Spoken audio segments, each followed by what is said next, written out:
Gênese no lar. Mais um evangelho no coração. Manhã do dia 2 de abril do ano de 2021. Hoje um feriado, uma das datas mais simbólicas e importantes no nosso calendário. Estamos na Semana Santa, considerado hoje o dia que relembramos a paixão do Cristo, sua crucificação.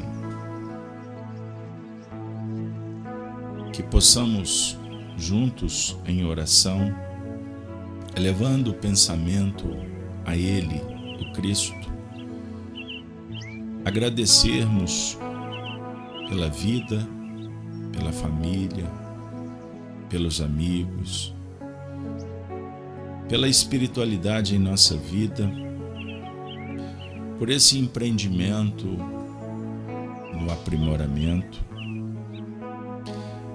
em cada encontro desenvolvendo a sensibilidade, intercambiando com as faixas espirituais que nos tutelam, o conhecimento e o alimento imprescindível que o Evangelho nos oferece para operacionalizar o amor em todos os níveis possíveis. Assim, que o nosso encontro seja também terapêutica, tratamentos, medicação para quem está necessitado. Obrigado, Senhor, e que rogamos que com as tuas bênçãos esse trabalho Gênese no lar possa se perpetuar, atendendo às necessidades nossas e de todos os familiares desse projeto Allan Kardec. O nosso encontro de hoje é o de número 294, que tem o tema Não Duvides. Esperamos que a mensagem possa auxiliar a todos. Falo por mim. Amigos, nós vamos dar continuidade ao estudo que temos feito com Allan Kardec nas manhãs, debruçados que nos encontramos no livro Gênese, a Gênese, Milagres e Predições segundo o Espiritismo, no seu capítulo 15, Milagres do Evangelho. Hoje vamos trabalhar o levedo dos fariseus, que é o tópico de número 49. Farei a leitura. Ora, seus discípulos de Jesus, estando passado para o lado de lá do lago, tinha se esquecido de pegar os pães. Jesus lhes disse: tendes atenção de vos guardar do levedo dos fariseus e dos saduceus. Mas eles pensavam e diziam entre si: é porque nós não trouxemos nenhum pão? O que Jesus, sabendo, disse-lhes: homens de pouca fé, por que falais entre vós de que não haveis trazido nenhum pão?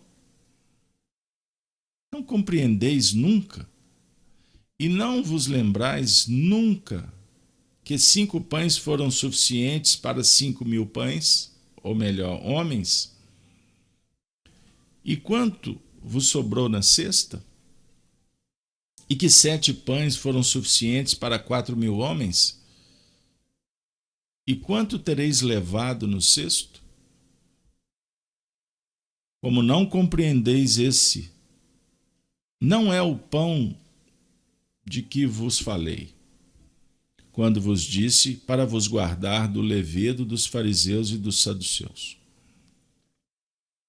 Então compreenderam que ele não tinha dito para guardarem do levedo que se coloca no pão, mas da doutrina dos fariseus e dos saduceus. Esse trecho está em Mateus 16, 5 a 12. Agora nós vamos dar um salto para o item 51 para ouvir Allan Kardec comentando mais uma vez de uma forma brilhante, pedagógica, lúcida, clara e bem direta, nos aproximando da teoria moral espírita. Vamos lá. Na passagem, Jesus, lembrando o efeito produzido anteriormente, dá claramente a entender que nunca tratou de pão material, senão a comparação que ele estabeleceu com o levedo estaria sem objetivo. Nunca compreendeis ainda, diz ele, e não lembrais nunca que 5 pães foram suficientes para 5.000 homens e que 7 pães foram suficientes para 4.000 homens? Como não compreendeis nunca que não é do pão que vos falava quando vos disse para vos preservardes do levedo dos fariseus? Essa comparação não teria nenhuma razão de ser na hipótese de uma multiplicação material. O fato fora bastante extraordinário em si próprio, para ter atingido a imaginação de seus discípulos, que, entretanto, não pareciam se lembrar disso. É o que resulta não menos claramente do discurso de Jesus sobre o pão do céu, no qual ele vincula em fazer compreender o sentido verdadeiro do alimento espiritual. Trabalhai, diz ele, não para ter o alimento que fenece, mas aquele que permanece para a vida eterna e que o Filho do Homem vos dará. Esse alimento é a sua palavra, que é o pão descido do céu e que dá a vida ao mundo. Eu sou, diz ele, o pão da vida. Aquele que vier a mim nunca terá fome, e o que crê em mim não terá jamais sede. Mas estas distinções eram bastante sutis para as naturezas brutas que só compreendiam coisas tangíveis.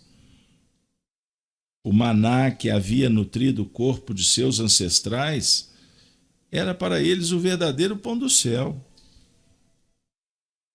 Aí está o milagre.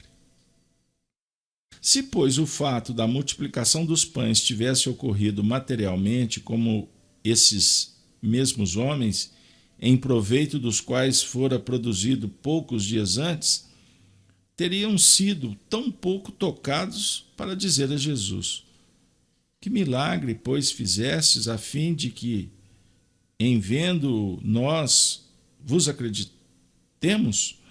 Que fizestes de extraordinário? É que entendiam por milagre os prodígios que pediam os fariseus, ou seja, os sinais do céu, operados ao comando como por uma varinha de um mágico. O que fazia Jesus era bastante simples e não se afastava o suficiente das leis da natureza. As curas não tinham um caráter bastante estranho, bastante extraordinário. Os milagres espirituais significavam pouco para eles. Como para a humanidade, é o que constatamos, passado 2000 anos daquela fatídica tarde, a desencarnação de Jesus, presenciada pelos judeus, pelos romanos daquele período, apresentada em histórias, dramas, filmes, peças teatrais, por tanto tempo. Os nossos olhos ainda se voltam para o fenômeno, porque ele é convincente, ocidentalizado nos planos objetivos racionais, místicos da igreja, que sugere os poderes milagrosos que vertem dos céus, depositado na mão de homens, ou dessas regiões inatingíveis, administrada por anjos, por santos. Não é desse fato que o Espiritismo nos convoca para refletir, e sim o ensinamento na sua essência, de cunho moral. A passagem em si, o levedo dos fariseus, naturalmente, como todas, muitas possibilidades de interpretação. Nós vamos eleger alguns pontos para fazer uma adequação ao nosso cenário atual. Pois bem, Jesus, depois de prodigalizar o ensinamento no que remonta ao pão espiritual, imprescindível para todos, como o pão material, ele toca no cerne, quando diz para se tomar cuidado com o levedo dos fariseus e dos saduceus. Religiosos, políticos, ortodoxos, homens da sociedade que buscam poder, competição, fazendo política não sempre, nem muito sempre agradável, justa, verdadeira. O ceticismo, o materialismo, a competição, isso não é privilégio do mundo atual. Lá atrás, com recursos, podemos dizer, miseráveis para os dias atuais, mas glamorosos para aquele período, que a gente não pode olhar para o passado com os olhos de hoje. Naquele período era o que tinha e era o que felicitava as pessoas. Mesma coisa do que a gente querer entender o que vai acontecer daqui a 20 anos, 30 anos. Uma vez que é diferente também a questão da observação. Para eles seria impossível imaginar o que aconteceria 2000 anos depois. Eles não conseguiam entender o que aconteceria alguns anos à frente. Por exemplo, eles estavam em Jerusalém na Paixão do Cristo, no ano 33, eles não conseguiam imaginar, naquela festividade judaica, que 40 anos depois aquele templo seria destruído pelos romanos. Só para se ter uma ideia. Jesus passa pelo mundo de uma maneira fora do relógio, do tempo humano. Porque ele conjuga o passado e o futuro. A mensagem, portanto, é atemporal. Sabe por que morremos? Porque estamos presos dentro do tempo. Você revive, você ressuscita quando você fica para além daquele despertador que você está olhando. Mas você não pode deixar de olhar para ele, porque ele te diz que as coisas precisam de organização.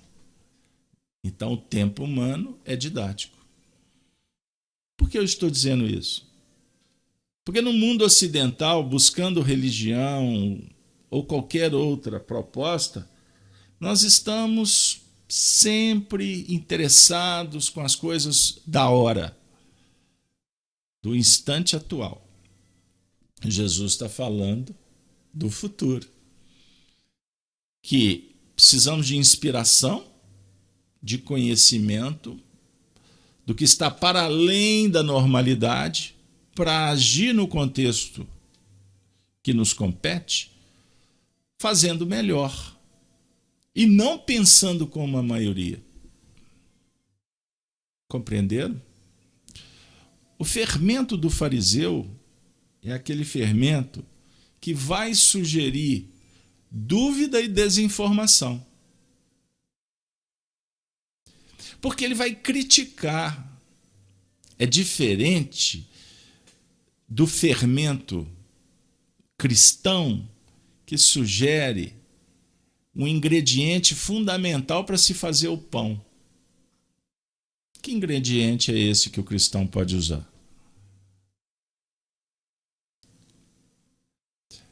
Os recursos da inteligência para adquirir, para trabalhar conhecimento, os fatores fundamentais da virtude para empreender com sabedoria, por exemplo, a humildade, a benevolência, a indulgência.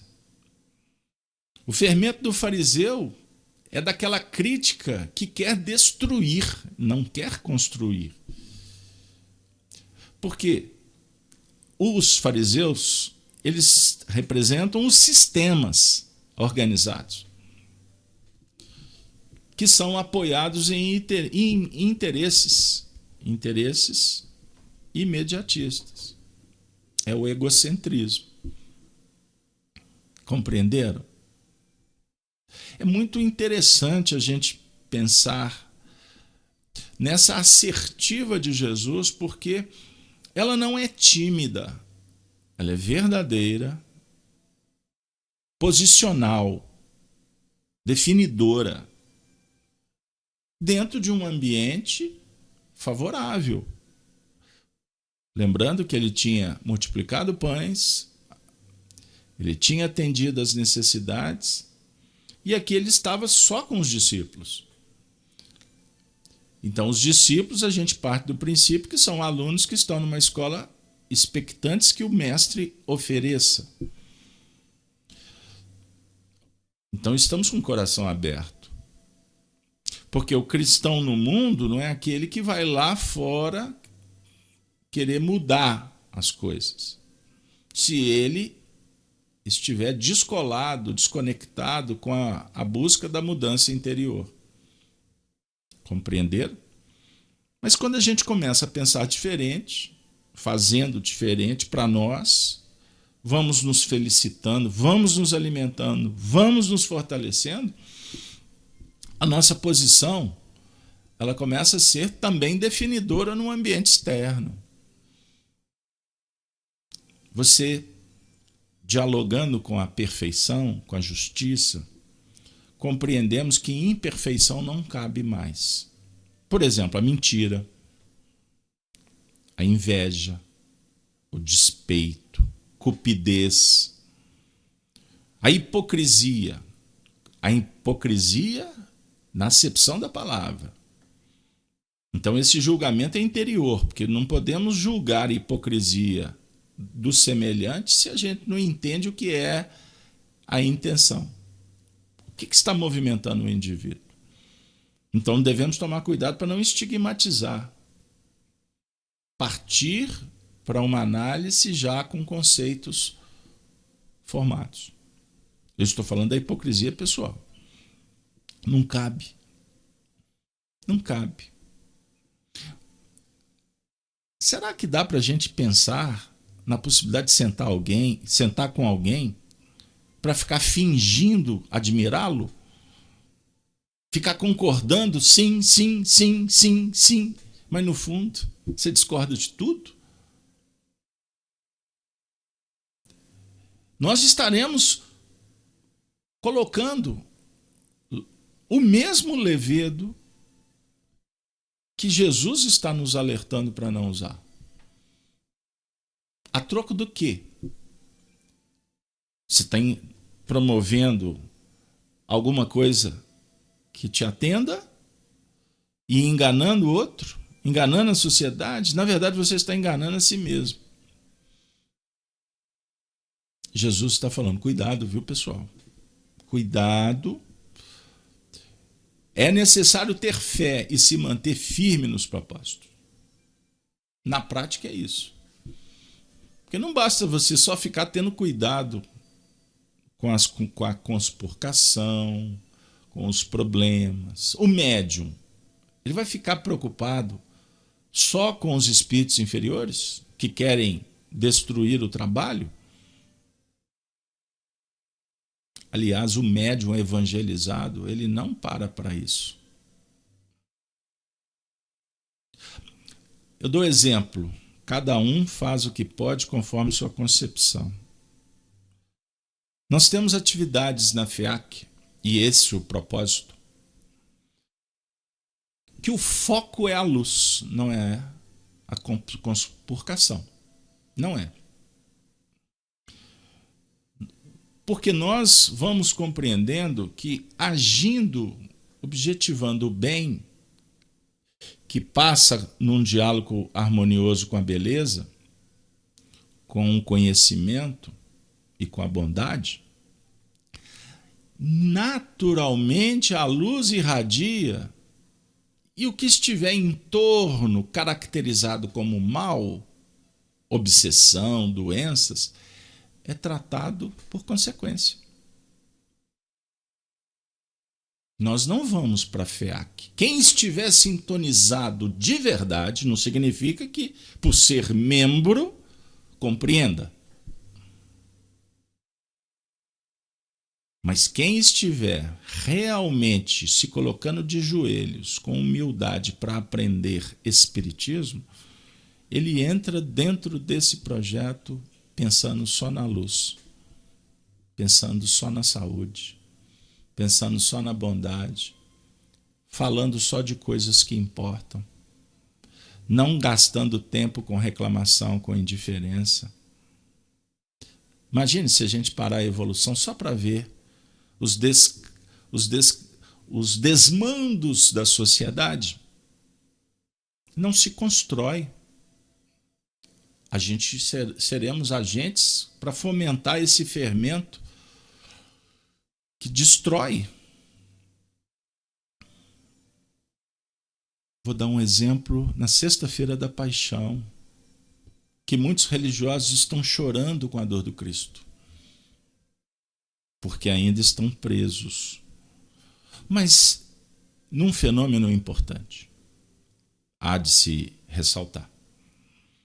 Pois para nós, em Espiritismo, a paixão do Cristo representa as nossas próprias cruzes, que ele exemplificou como necessidade de ombrear, de carregar, de compreender e fazer com galhardia, com altivez, sem postergar, sem rebelar, sem indiferença.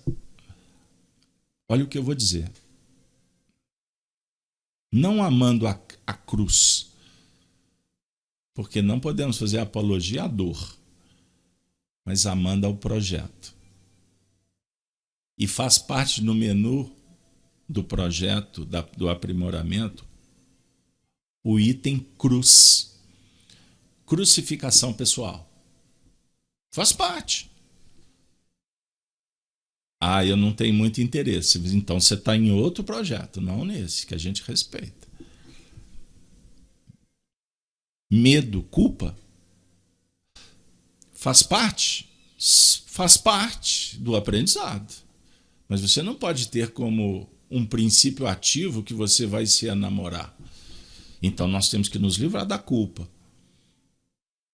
Como? Conhecimento, autoconhecimento. Compreender o dever, a importância da prova para garantir uma elevação, a expiação como um processo de reparação e seguir adiante. Trabalhai, é o que Jesus propõe, trabalhai pela comida que não perece, buscai o alimento para a vida eterna. É o Cristo em nós, em nossa vida, e é a nossa vida no Cristo.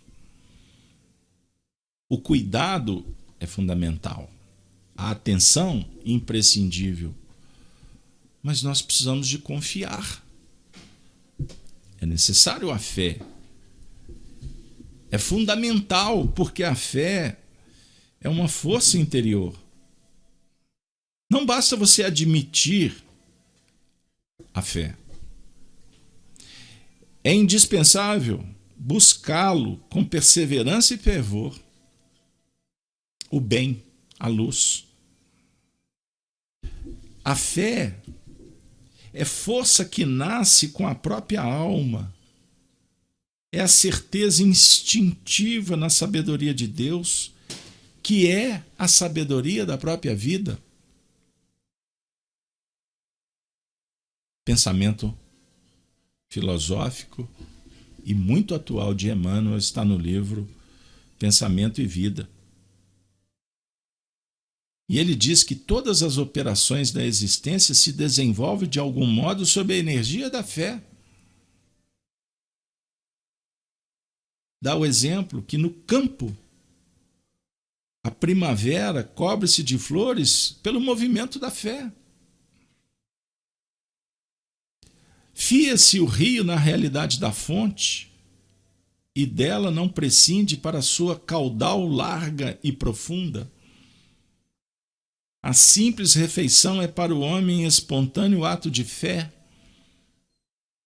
Alimentando-se, confia ele nas vísceras abdominais que não vê, mas que funcionam.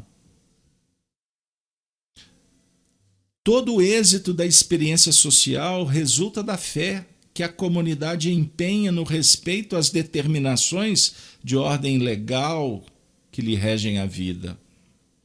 Olha que beleza!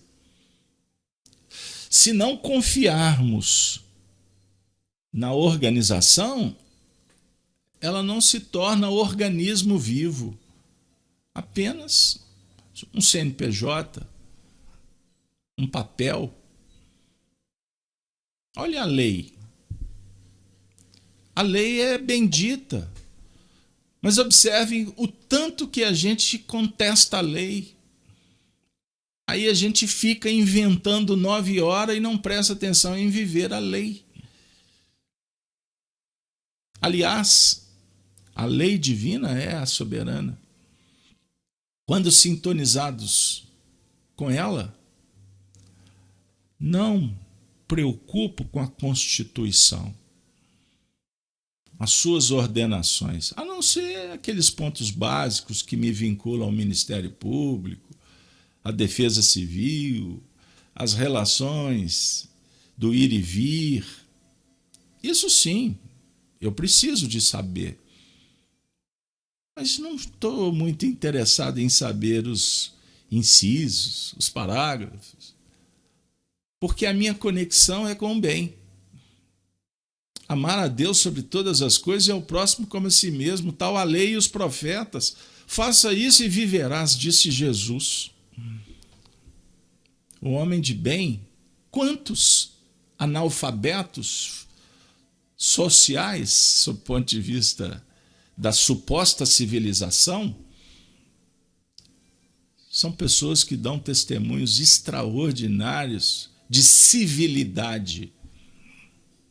Eles dão o tempo todo para o Brasil o que outros precisam de academia, canudo, discursos estranhos, empolados, mas não conseguem colocar em prática o respeito ao semelhante e muitas vezes usam togas. Falam de educação, são professores, mas não se preocupam em se educar. São pais, não têm o mínimo interesse em dar exemplos, a não ser cobrar. Olha o que eu te dou, você tem que fazer o que eu quero. Isso não é relação educativa. Isso é um método medieval utilizado pelos reis e pelos sacerdotes. E hoje, apoderados à humanidade ou à sociedade, há uma diferença. Com informações, nos julgamos os poderosos da atualidade. É o levedo do fariseu. O que ele traz como consequência? A maioria das pessoas querendo mandar e ninguém quer obedecer. Por consequência, dentro daquele paradigma da liberdade, se institui a libertinagem. Faço o que eu quero, busco o atendimento ao meu prazer, isso vai gerar o quê? Repercussão social e espiritual. Então eu trago problemas de ordem fisiológica, eu comprometo a saúde, eu comprometo o bem-estar relacional, que vai afetar a afetividade, vai destrambelhar. Isso tudo replica nas relações de grupos. E olha o carimbo que nós demos como membros reencarnados brasileiros no país. A maioria dos povos lutando contra um bichinho desconhecido. E no Brasil, os brasileiros se digladiam, esquecidos do mal maior, que faz com que eles repensem a vida. Mas ninguém está interessado em repensar, em ressignificar. Quer continuar travando uma batalha campal do interesse pessoal. É muito simples, amigos. É muito simples compreender o fenômeno. Imaginem, num cenário de tantas lamentações, tristezas, mortes, fome, políticos interessados em atacar políticos para se promoverem amanhã. Uma onda de desinformação para tirar as pessoas da possibilidade, inclusive, delas curarem suas doenças. Isso não é crime? O que vocês pensam disso? Não seria colocar Jesus na cruz de novo? Um homem justo? Um homem bom que veio falar do amor? Que veio dizer que precisamos todos nos reunir em família? Então o Brasil tem dado um péssimo atestado que há de trazer responsabilidades para todos os fomentadores da discórdia, do ódio. E não é à toa que a pandemia moral é abrasadora. Bem-aventurados aqueles que choram as lágrimas do Cristo e se propõem a minimizar as dores do semelhante, dos seus amores e daqueles que nem conhecemos. Então nós dialogamos numa manhã muito importante. É a sexta-feira da paixão, que ninguém aqui vai sair para chorar. Mas estamos aqui para agradecer as lágrimas do Cristo, que banham as nossas almas, que lavam simbolicamente as nossas feridas e que oferecem um mar, um rio caudaloso na expressão Emmanuel, que vai desaguar no mar das possibilidades de um trabalho renovador. É o que bate no nosso coração como uma necessidade de dividir esse pão com vocês, que é o pão da proposição, que é distribuído pelos espíritos amigos para nos alimentar, para nos cativar, para nos esclarecer, consolar e dizer: trabalhai pelo teu alimento. O alimento do Espírito, traduzido pelo poeta como amor. Tenha fé, não duvides.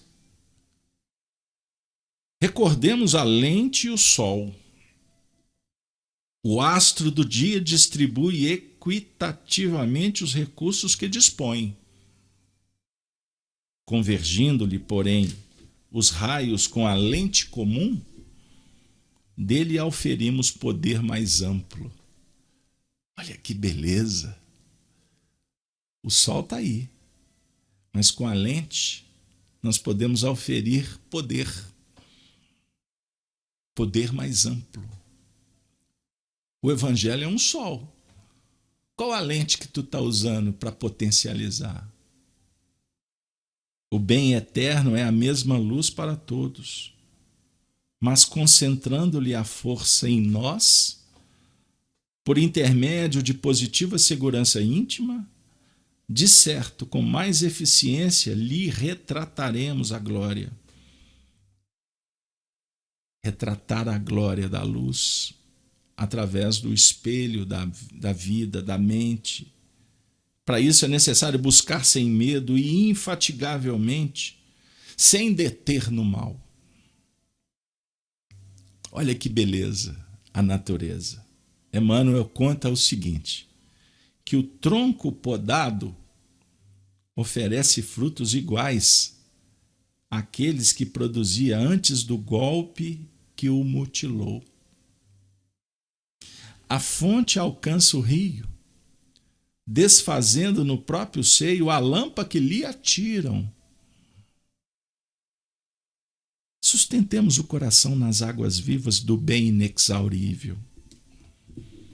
Procuremos a boa parte das criaturas, das coisas e dos sucessos que nos cruzem a lide cotidiana.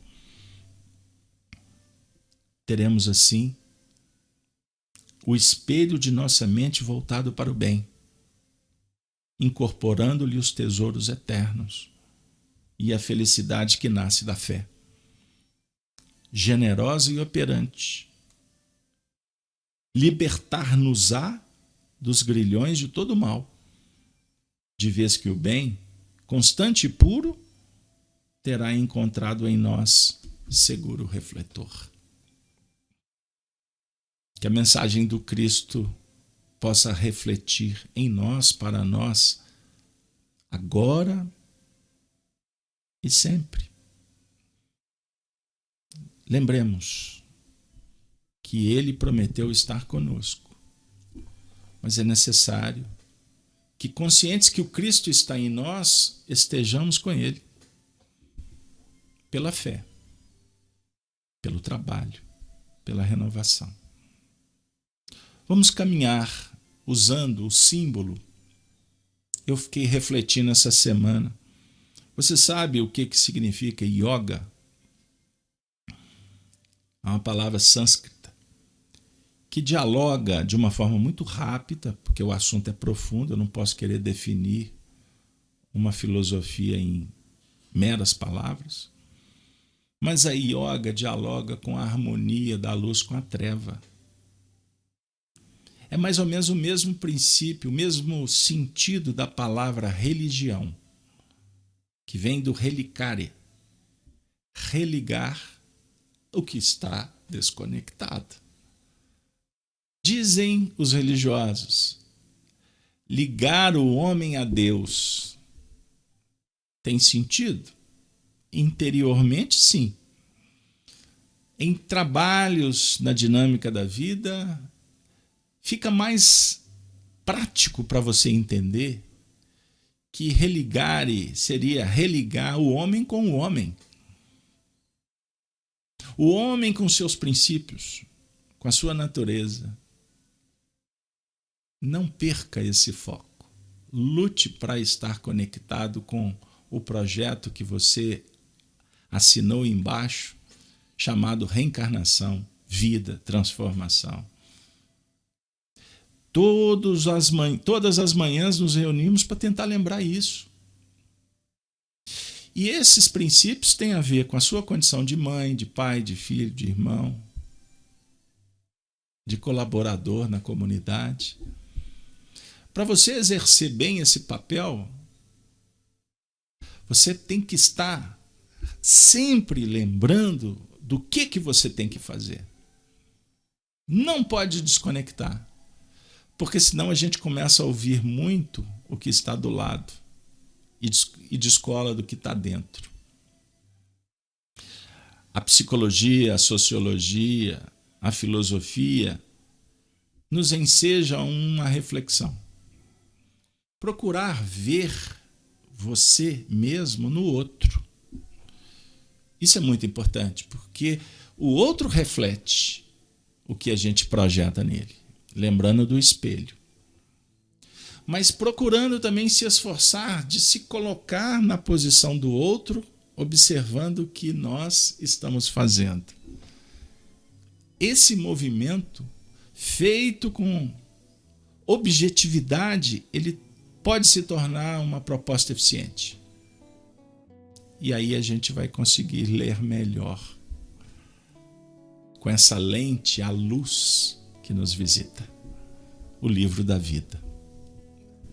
Que Deus nos inspire e nos abençoe nesse dia tão importante, em que a humanidade está sendo chamada para lembrar de Jesus. Ah, se pudéssemos falar para o Brasil, para os amigos, para as famílias, o que você poderia dizer? Eu acho que eu posso falar. Eu posso falar. Brasil. Seja Brasil. Humanidade, seja humanidade. Humanidade, virtude, conhecimento, renovação, evolução. Brasil, família. Sejamos paz. Sejamos fraternidade. Sejamos respeito. Vamos deixar de lado os pontos de vista, porque existe um adágio popular muito conhecido que casa que falta pão, todo mundo grita e ninguém tem razão. Jesus é o pão da vida. Vamos trabalhar, vamos fazer pão. O Brasil é o coração do mundo e esse coração precisa de alimento. O Brasil é a pátria do Evangelho. Isso é uma designação, isso é uma missão.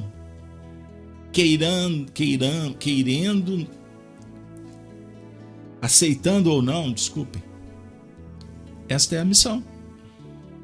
Então, não vamos ficar presos apenas no que a gente leu. Seja você o coração do mundo e a pátria do Evangelho. Para isso, lembremos que é comum se dizer que vivemos uma era do conhecimento e da tecnologia. Eu acho que a gente está numa outra era. A era do compartilhamento. E o cristão compartilha só o bem. E assim a gente pode, sim, contribuir para que esse país, esse planeta, seja realmente a casa do Cristo. Porque ele veio e a sociedade expulsou. A sociedade tem uma tarefa: trazê-lo de volta. Só que os homens não estão sabendo fazer ou não estão interessados em aprender. Por isso, amigos, pandemia, ela não está no mundo por acaso. Ninguém vai dizer que Deus mandou o vírus. Não. Deus criou os seres, dentre eles os vírus, que precisam de se desenvolver. E nós temos que aprender a lidar com o desenvolvimento dos seres e da natureza. E dar um jeito e cuidar do próprio desenvolvimento espiritual. É o que o Espiritismo nos indica. Bem-aventurados seremos se o coração for cordato, amoroso, resignado, obediente, sempre pronto para servir. Gênesis no lar, mais um evangelho no coração. Tenham todos um feriado de paz. Semeie o bem e se alimente do bem.